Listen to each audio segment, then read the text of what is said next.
Hiya, my name is Lisa Newlands and I'm a mental health officer working for Falkirk Council.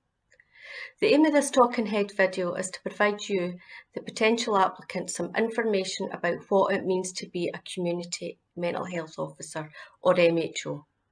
I'll start by talking about what brought me to where I am today, then I'll go on to provide some information about the role of mental health officer and then finish by looking at some of the challenges and rewards.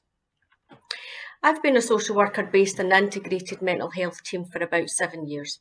In the last 2.5 years, I've been one of the community MHOs. For me, doing my MHO training felt like a natural progression in evolving my professional development. I've always been interested in working in the field of mental health, working alongside people who are often significantly marginalised and disadvantaged due to their severe and enduring mental health conditions. What does an MHO do? Local authorities are required to appoint mental health officers to carry out their duties under the three main pieces of legislation, which, as you know, are the Mental Health Care and Treatment Scotland Act, the Criminal Procedures Scotland Act, and the Adults with Incapacities Act. The role of the mental health officer is to adopt a multi-agency approach, working alongside health, legal, forensic professionals and working closely with the person, their families, support services and their advocate. Our view is very much based on the social model of the person's circumstances, which sit alongside the medical model of assessment. Having a multi-agency approach, we are able to have a holistic view, enabling us to complete an independent and impartial assessment, identifying possible stressors and contributing factors which have led to the person's current presentation. In relation to our Mental Health Act caseload, one of our duties as mental health officer is to participate in the duty rota and undertake independent assessments alongside a medic, ensuring that the criteria for detention is met both in relation to the Mental Health Act or the Criminal Procedures Act. Each person is different and has unique circumstances, so remaining open-minded is crucial.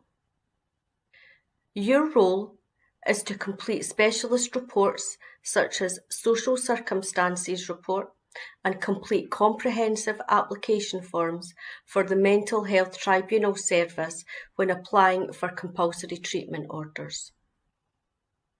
You are required to present at the mental health tribunals alongside the consultant psychiatrist, the person, their advocate and their legal representative. Another part of your MHO role is to undertake casework in relation to Adults with Incapacity Act. We are required to gather information and make recommendations on the suitability of potential guardians.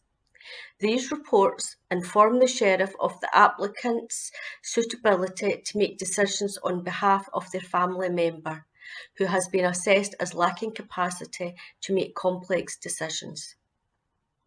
Once the guardianship has been granted by the sheriff, it's your role to supervise the guardian at the 3-month stage, then annually. Being a guardian can be stressful, and it's our job to provide support and supervision, ensuring that the person continue their role. One of the challenges is balancing both your social work and MHO caseloads.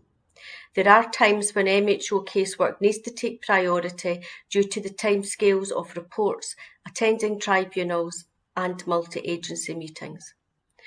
So having good organisational skills is certainly beneficial.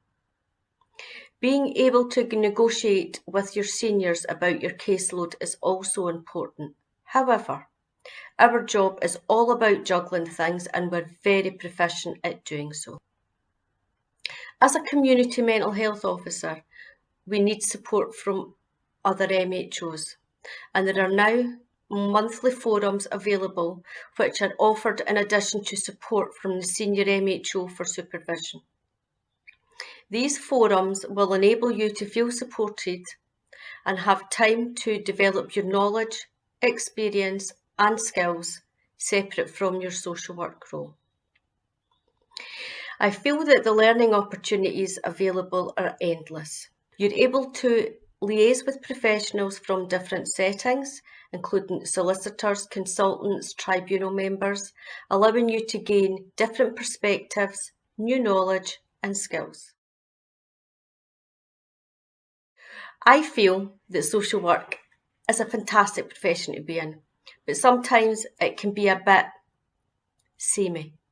Doing single shared assessments can sometimes feel very routine. However, in my view, being both social worker and MHO provides a good balance of feeling settled with the routine alongside working with the unknown of MHO duty, allowing you to use your comprehensive knowledge and skills. Undertaking the MHO course provides a good foundation on which to develop your practice. It enables you to have 6 months away for your social work role and focus entirely on the MHO course. For me, being an MHO is amazing. No 2 days are the same. There are learning opportunities every day, and every detention and suitability report are as different as the individuals we work with. Being able to advocate on behalf of people who are very unwell, whilst offering information about detentions and liaising with their families at a time of distress and confusion feels to me like getting back to the fundamental basics of social work ethics. I have now been a full-time MHO for the last 10 months and still loving what I do. So, if you've reached the end of this, congratulations. Thank you very much for listening, and I hope to see you when you start placement. Thank you.